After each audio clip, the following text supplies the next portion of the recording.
आज हामी अछाम जिल्लाको सदरमुकाम मङ्गलसेन नगरपालिका वडा नम्बर 6 मा पर्ने ठुलासैनको सुन्दर पहाडी थुम्कोमा अवस्थित मालिका मन्दिर गयौँ, जसलाई स्थानीय स्तरमा ठुलासैन मालिका र भट्टे मालिका मन्दिर पनि भनिँदो रहेछ। यस क्षेत्रको एक महत्त्वपूर्ण धार्मिक, सांस्कृतिक तथा पर्यटकीय स्थल रहेछ।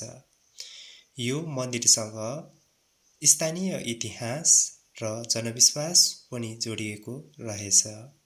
पुराना कथन अनुसार मालिका भगवतीले यस क्षेत्रको रक्षा गर्ने देवीका रूपमा मान्यता पाएकी रहेछिन्।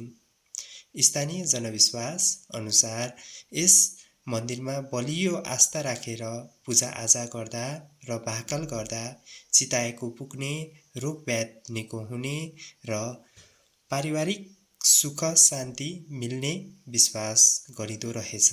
यहाँ विशेष गरी बडा दशैँ, चैते दशैँ र मालिका चतुर्दशीका अवसरमा विशेष पूजाआजा र मेला लाग्ने रहेछ।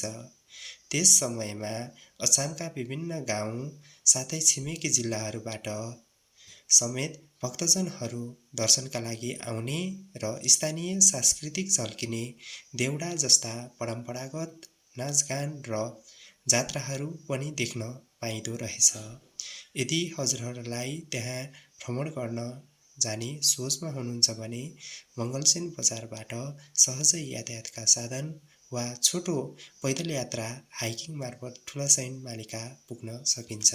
धन्यवाद।